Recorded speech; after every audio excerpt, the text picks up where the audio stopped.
por favor, la portada de La República del día de hoy, y ahí lo que aparece es que el señor Curbuneo anuncia un nuevo plan de reactivación económica. Y la pregunta que me hago y voy a hacer en este programa es, ¿funcionará el plan de reactivación económica de Burneo? Y nuestro invitado es el exministro de Economía y Finanzas y miembro de Vidensa, Miguel Castilla. Miguel, muy buenos días. Augusto, gracias por la invitación. ¿Funcionará el plan de Burneo? Bueno, creo que hay que escucharlo primero, ¿no? Él ha establecido 3 pilares y dentro de los pilares creo que el más complicado va a ser recuperar la confianza, porque él apuesta por la inversión pública, él apuesta por un shock de demanda interna que está justamente explicando ahorita, pero lo que va a ser más complicado va a ser recuperar la confianza en este entorno tan complejo político que estamos viviendo, y con el hecho de que el MEF puede querer muchos planes y plantear muchos planes, pero si es que por otro lado tenemos un Ministerio de Trabajo que se encarga de precarizar al empleo, o un Ministerio de Transportes que anuncia la renegociación unilateral de las concesiones, o tenemos a un Ministerio de Energía y Minas que no logra, junto con la PCM, no logra manejar los conflictos sociales en los proyectos mineros, va a ser muy difícil de mi criterio. A ver, justamente sobre eso, Miguel, el día domingo el ministro de Economía, en una ceremonia de eminente carácter político, apareció y habló sobre la confianza, y lo que dijo es que justamente, pero mira, acá me informan que justamente podemos escuchar un ratito de Curbuneo, lo que está diciendo en TV Perú en este momento. Colguémonos de la señal, por favor, para escuchar. Que si nosotros queremos, por ejemplo, mirar, ¿no es cierto?, una posibilidad genuina o real de recuperación de la actividad económica y del empleo, hay que mirar obviamente de qué manera a través de la política macroeconómica atendemos a estos sectores para que efectivamente dejen de reducirse y crecer, que es lo más importante, al igual que los sectores que están al lado derecho, que están con barras de color plomo. Es decir, ¿hay crecimiento en la economía? Sí, pero el punto de por medio es el crecimiento ha sido homogéneo o no. Así de heterogéneo. Entonces, ¿qué nos queda hacer? Nos queda hacer apuntalar la parte de los sectores que definitivamente han mostrado decrecimiento en el primer semestre, sobre todo aquellos que son intensivos en el uso de mano de obra, si es que queremos priorizar lo que es el impulso de la demanda de empleo, que como todos sabemos, la demanda de empleo depende de las necesidades provenientes de la actividad económica. Es decir, la demanda de empleo de una empresa depende de la producción. Bien, nos enganchamos en directo, pero vamos a entrar luego en detalle. Pero ahí quería preguntarte, Miguel, lo que el ministro de Economía indica es que requiere recuperar confianza y que quiere separar la política de la economía. ¿Es eso posible en este contexto? Y quería que escucharas lo que dijo justamente el domingo, creo lo que iba a poner, cuando habló de la confianza, y dijo en su interpretación cuáles son los factores que están creando inestabilidad para la economía. Pongamos, por favor, el byte que había pedido. Me dirijo al partido del cual forma parte la presidenta del Congreso. Me dirijo a la presidenta del Congreso, pues en términos sencillos, ¿con quién debo de referirme y apuntalar y juntarme si yo tengo la intención de hacer inversión en el país? Entonces, como ha mencionado el Premier, ¿no? O sea, esta suerte de informalización de un poder del Estado hace daño en términos de lo que es la confianza, en términos de lo que es la certidumbre. En medio de estas dificultades, nosotros por el lado de economía estamos haciendo todo lo posible para acercarnos, digamos, a los inversores, acercarnos al sector privado, que estamos buscando restituir la confianza, que ahora está venida menos. Pero desafortunadamente este tipo de eventos van en el sentido contrario. Y es por eso que vale la pena que yo haga remarcación de eso. Se necesita que las instituciones, sobre todo públicas, sean predecibles. Desde el momento que dejan de serlo, se adiciona un factor más para incertidumbre por parte de los agentes económicos, y como consecuencia de eso se produce la ralentización de las decisiones de inversión. En términos más sencillos, demora mucho más la decisión de un inversor porque finalmente se pone en cuestión hasta qué punto, digamos, la institución llamada Congreso de la República es absolutamente predecible. Desafortunadamente este tipo de eventos no va en el sentido que acabo de señalar. Bien, ¿son los pedidos del Congreso o bancadas de lo que están pidiendo la vacancia o cosas como esas, el factor de inestabilidad, o son otros factores que están en juego y que afectan más, Miguel, en tu opinión? Creo que hay factores, obviamente el hecho de que tengamos un país tan ingobernable y que aparecemos como la economía más inestable políticamente de la región no ayuda, pero creo que lo que más perjudica a la inversión son dos aspectos al menos. Uno tiene que ver con esta inacción del aparato estatal a raíz de esta volatilidad excesiva que hemos tenido de autoridades, donde no hay una contraparte. Simplemente va cambiando y en sectores que son absolutamente claves, como infraestructura, transporte, agricultura, interior. Yo creo que ese es un factor que hace que obviamente los inversionistas no tengan con quién hablar. Y lo segundo y más complejo tiene que ver con esta sensación de inseguridad jurídica y vulneración al Estado de Derecho.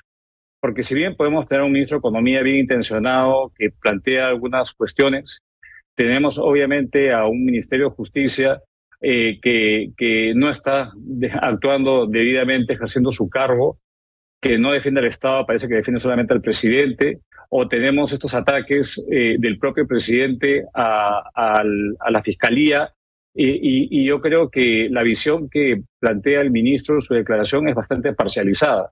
Yo creo que hay responsabilidad compartida, pero el Ejecutivo ahora está haciendo todo lo posible por erosionar justamente este Estado de Derecho tan frágil que tenemos, ¿no? Y resulta muy paradójico que el día después que se hace esto, hay una misión de la OCDE y que el ministro del Canciller plantee una adhesión al Club de Mejores Prácticas cuando estamos básicamente implosionando institucionalmente y en la gobernanza del país. Miguel, justamente en ese sentido, yo añadiría a lo que está diciendo, no sé si te parece, pero el problema de fondo es un presidente y un gobierno que ahuyentan a la inversión privada, que anuncian cada mes estatizaciones, que anuncian medidas contra la inversión, que ahuyentan a la inversión, que la perjudican desde el lado de medidas laborales que supuestamente son para favorecer y beneficiar a los más pobres, pero que consiguen exactamente lo contrario, que son unos destructores de empleo.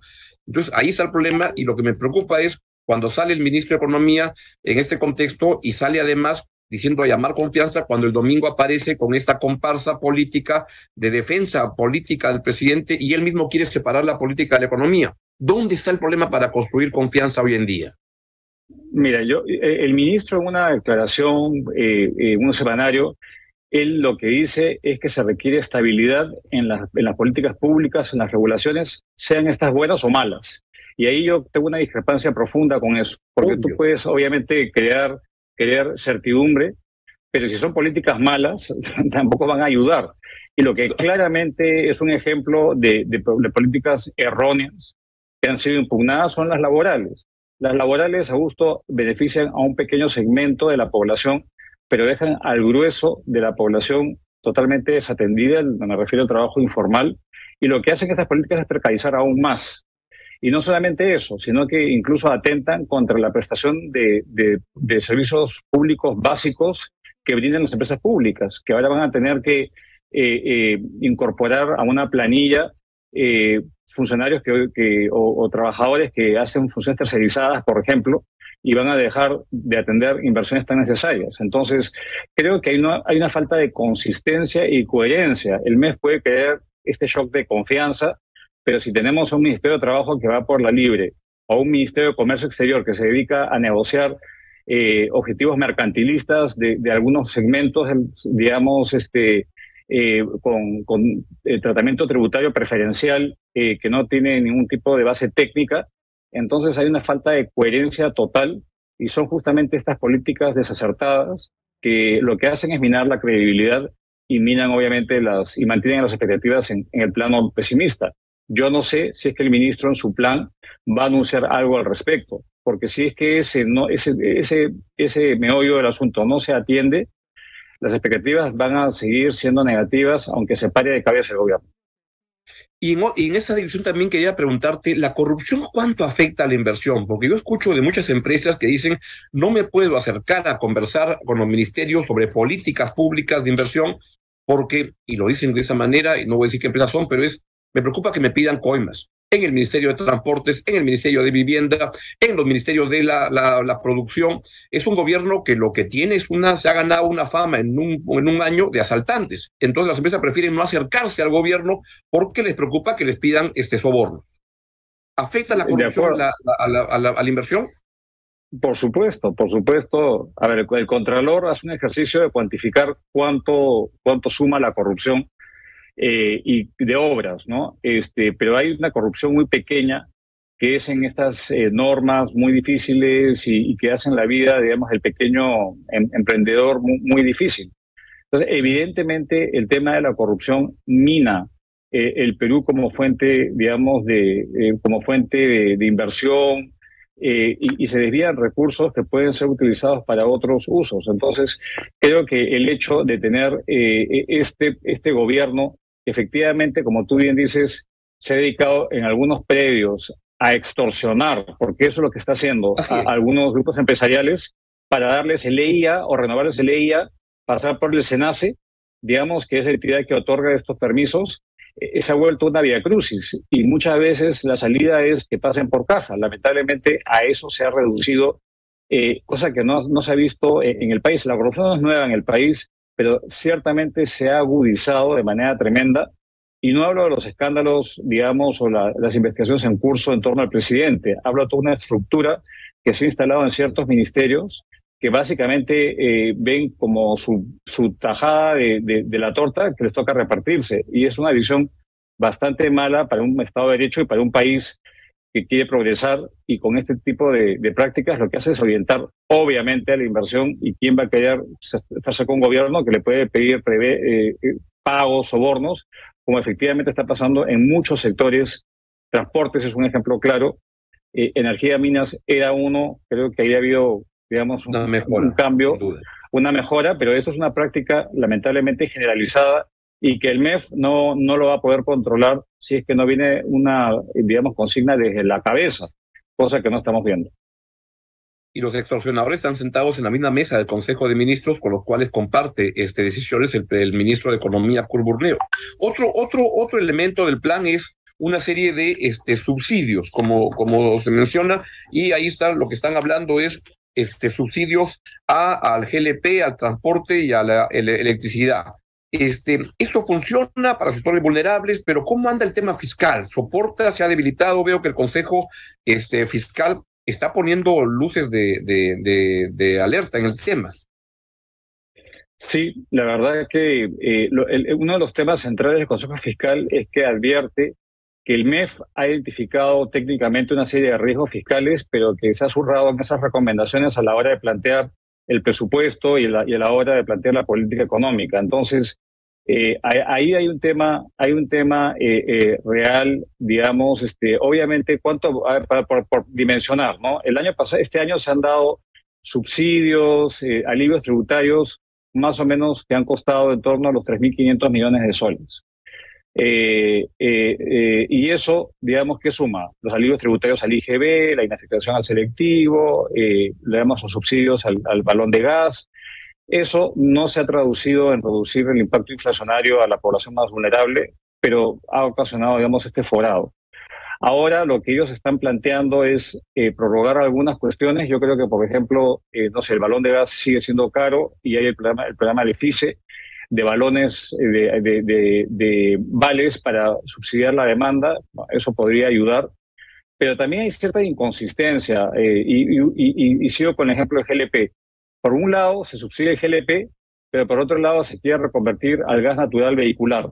Es mucho menos contaminante. Entonces tenemos esta contradicción en políticas públicas dentro del gobierno, y yo creo que finalmente estos subsidios pueden ayudar temporalmente, pero si no tenemos una demanda real que venga del sector privado que genere empleo, finalmente todo esto son paliativos, son parches para un problema central que es la falta de generación de actividad privada, o que se genera inercialmente, pero muchas oportunidades perdidas justamente por lo que conversábamos anteriormente. Entonces todo esto lo que hace es, puede generar una sensación de alivio temporal, pero después la economía no crece. Y esto me hace recordar, en parte, bordando ciertas distancias, a lo que Alan García en su primer gobierno hizo. Los primeros 2, 3 años fue una expansión fiscal muy desmedida y dio una sensación, digamos, de progreso y de bienestar, y luego vino pues, el colapso y a pagar la cuenta. Yo no creo que no estamos en esa situación, pero las políticas son parecidas. Vamos a subsidiar Y yo creo que subsidios focalizados están bien, pero eso no puede ser parte de una política, Es un plan de digamos, reactivación. contracíclica, porque finalmente, ¿quién contrata? La gran empresa. La gran empresa contrata a cadenas de empresas medianas y pequeñas. Y yo creo que eso no se está abordando. La gran empresa no invierte porque hay todos los factores de riesgo que hemos comentado anteriormente. Entonces, por otro lado, la política, digamos, de inversión pública, donde hay una clara apuesta, bueno, bienvenida sea la inversión pública porque hay tantas brechas que cerrar en el país. Pero sabemos los problemas que hay en ejecutar los presupuestos de inversión pública. El Contralor identifica más de 3.000 obras por 30.000 millones de soles que están paralizados hace más de 10 años y no hay avance en esa materia. Y ojo, que el año entrante tenemos nuevas autoridades regionales y municipales que tienen una gran responsabilidad de ejecución de la inversión pública y que el primer año se desploma. Entonces, puede que sea unas buenas intenciones, pero a la hora de la ejecución digamos, los problemas, ¿no? El papel aguanta todo, Augusto. Pueden tener un plan muy, digamos, muy ambicioso, pero si esto no se traduce en actividad económica real, entonces en el corto plazo es más retórico que efectivo cualquier anuncio que haga el ministro de Economía. Ya esto, Miguel, se añadiría, te pregunto, la dificultades de gestión por los nombramientos políticos y de gente corrupta y de gente sin visión, sin capacidad de gestión en muchos cargos clave del sector público, ¿no? No, sin duda, sin duda. Y peor aún, el descabezamiento de lo que funcionaba. Yo siempre tomo el ejemplo de la Autoridad para la Reconstrucción con Cambios, claro, que era la única unidad ejecutora que funcionaba como una maquinita y que ha avanzado muchísimo, un marco legal de gobierno a gobierno y una cabeza muy, muy técnica.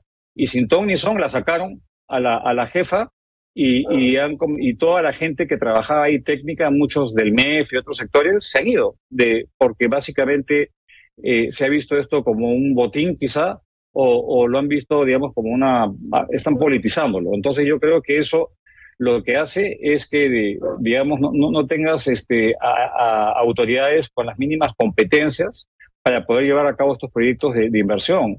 Y sectores que eran, Augusto, unas máquinas de ejecución en el pasado, como el sector transportes, usualmente ejecutaba el 95% de la inversión pública. Eso te garantizaba, obviamente, que ya movía la inversión pública en general. El problema es que tenemos pues a un ministro totalmente cuestionado, tenemos a Provías metidos pues como una mafia, y tenemos también muchos arbitrajes que se comienzan a generar por incumplimientos del propio Estado.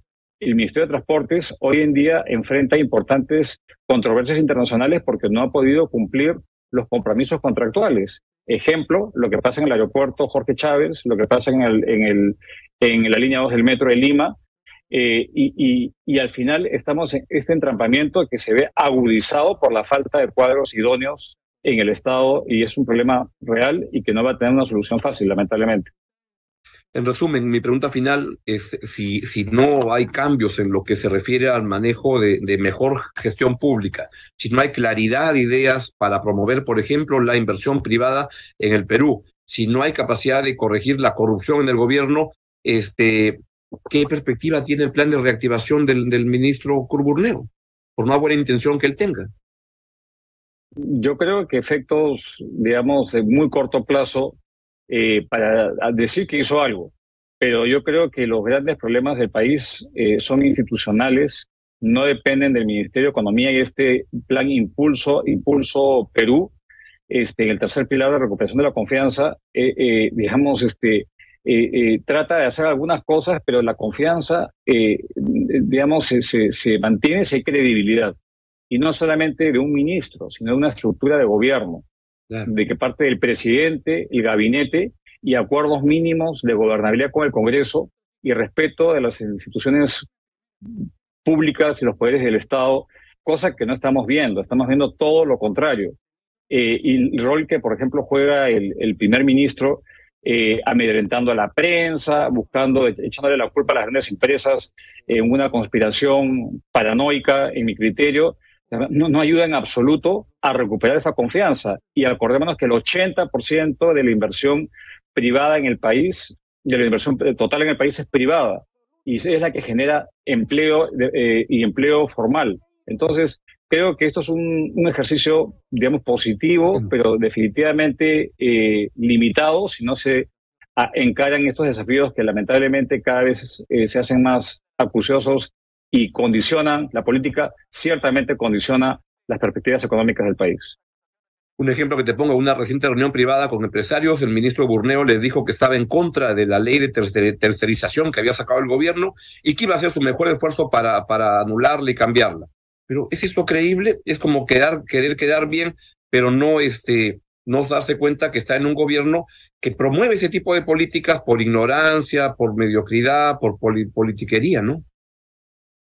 Mira, yo creo que Burneo tiene la capacidad y tiene la experiencia para hacer prevalecer la visión del MEF. El MEF usualmente ha tenido un rol central en parar los dislates y parar los excesos, tanto del Ejecutivo, de los políticos, como del Congreso, cosa que se ha perdido.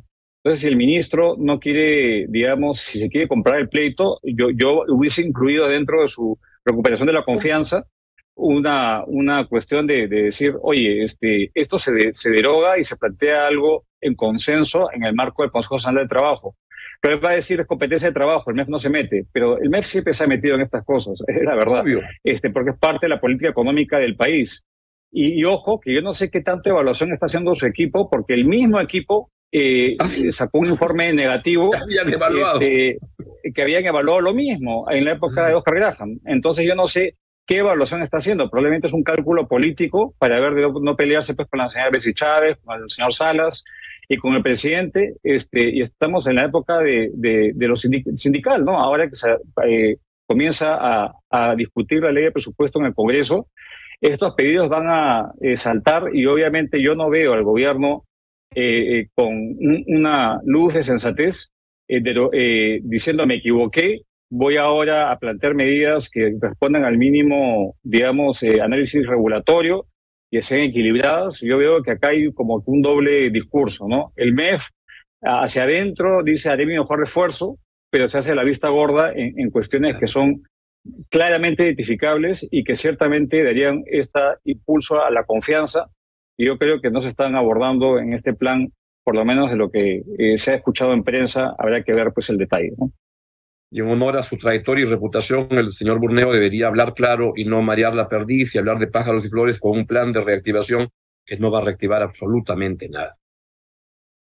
Creo que siempre hay que darle beneficio de la duda al equipo que está evidentemente tratando de hacer algo, pero a ver, vamos, y viendo los impactos que está tratando de hacer, un impacto relativamente pequeño de 1 punto del PBI o menos de alrededor de 1 punto del PBI que se plantea impactar o medio punto, no sé, estoy viendo un poco las cifras que está justamente presentando ahorita el ministro.